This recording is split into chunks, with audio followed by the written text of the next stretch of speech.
¿cierto? Se van clasificando en especie, ¿cierto? Género, familia, orden. ¿Se acuerdan de eso? ¿Cierto? Por ejemplo, cuando hablábamos de Escherichia coli dijimos que era el nombre de la especie, ¿cierto? Pero podría haber otra bacteria dentro del mismo género que se llame, no sé, Escherichia basurero. ¿Vale? En el fondo esa es otra bacteria, otra especie, pero pertenecería al mismo género. ¿Me van siguiendo, cierto? ¿Sí? Ahora, cuando yo tengo un grupo de géneros que comparten cosas en común, entonces ahora estoy hablando que forman una familia. Cuando tengo varias familias que tienen características en común, ¿cierto? Se habla de un orden. Y así es como se clasifican a todos los seres vivos, ¿vale? Filo, clase, orden, familia, género. Y después puedo seguir más acá, ¿cierto? Si hablo de especies. ¿Vale? Entonces dentro de un género puedo tener una o múltiples especies. Dentro de una familia puedo tener uno o múltiples géneros. Así sucesivamente. ¿Se entiende, cierto? En el caso entonces de las bacterias que causan enfermedades de importancia veterinaria, yo les dije, vamos a hablar, ¿cierto?, en este orden, a nivel del sistema digestivo, a nivel de piel y anexo, sistema respiratorio, génito urinario y local y sistémico. ¿Vale? Lo mismo que le había dicho de antes.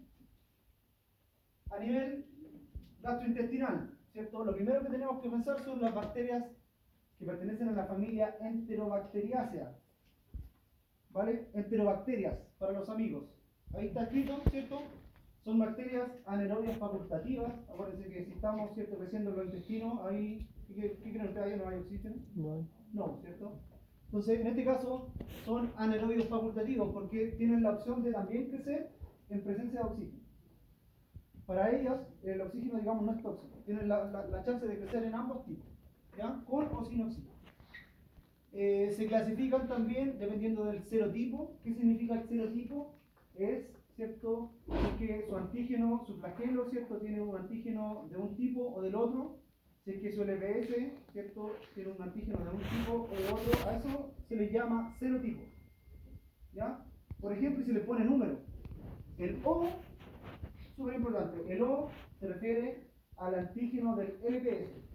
Entonces se le pone número. Por ejemplo, hay una Escherichia coli que se llama O104, ¿ya? O110, O121, ¿vale? Se les va poniendo número dependiendo del antígeno que presenten en su LPS.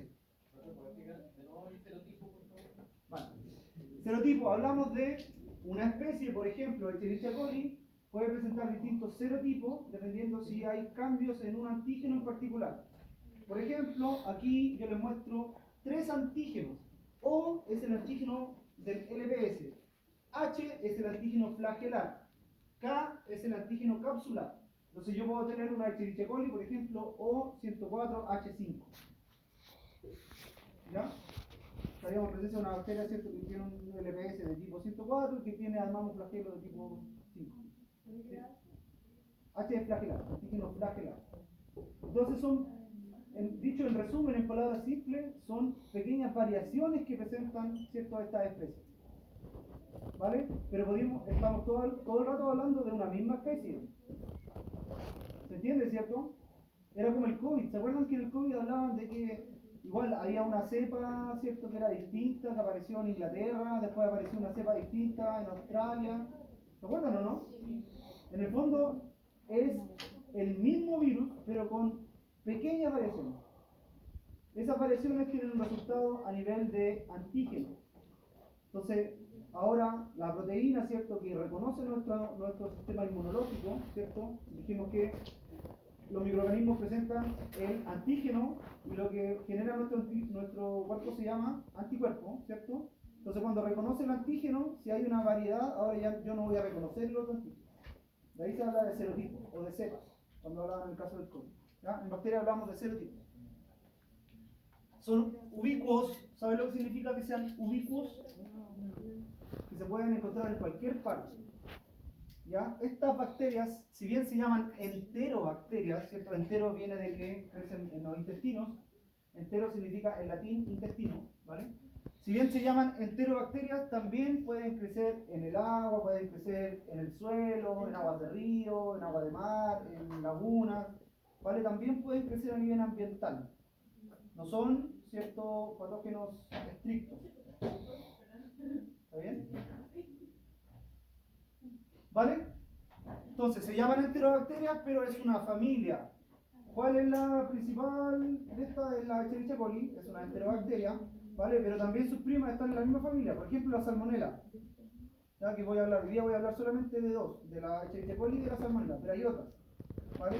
Son hartas, no sé, más de 20 bacterias distintas que forman parte de esta familia Enterobacteriaceae, así se escribe. Son sensibles a radiaciones, algunas son multiresistentes. Esta sigla es una sigla que ustedes van a ver varias veces en esta presentación, MDR, y viene por multiresistencia. ¿Ya? Multiresistencia aquí, obviamente, a los antibióticos, ¿cierto? Lo que hablábamos en la clase anterior. Cuando las bacterias se vuelven resistentes a los antibióticos, después ya no los puedo tratar con el mismo antibiótico porque no les hace nada. ¿Y cuáles son los factores de virulencia? Igual hablábamos en la clase anterior, hablábamos de factores de virulencia, ¿cierto? Lo que le ayuda a la bacteria a causar enfermedad. El LPS, ¿cierto? Que dijimos que también se le llamaba, ¿cómo se le llama el LPS?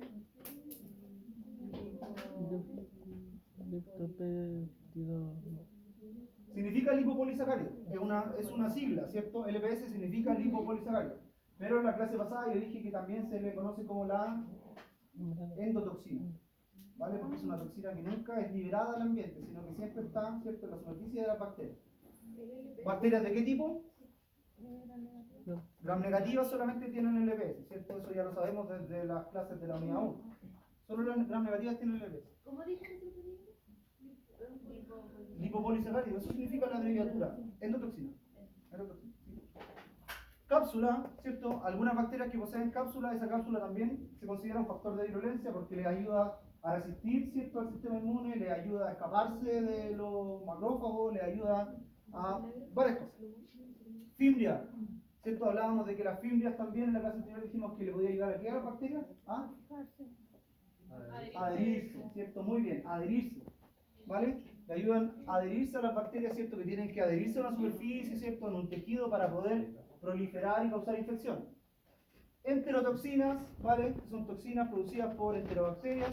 Sistemas de secreción SST3, en este caso el sistema de secreción tipo 3, es el principal de las enterobacterias. También ustedes ya saben que es un sistema de secreción, ¿cierto?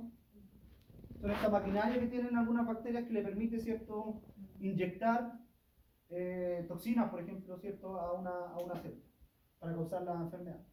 Y sideróforos, también hablamos de los sideróforos, ¿cierto?, que son moléculas que le permiten captar hierro a las bacterias. Eso se llama sideróforos, ¿vale? Entonces, dentro de las enterobacterias podemos encontrar todos esos tipos de factores de virulencia.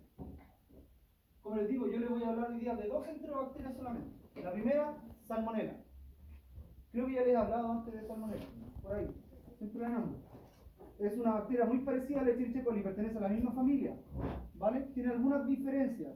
Las dos son gram negativas, las dos son bacilos, ¿cierto? La salmonela, ¿con qué les suena? ¿Con qué enfermedad? El pescado, con el pollo, ¿cierto? Con huevos, ¿cierto? Huevos mal cocinados, bien.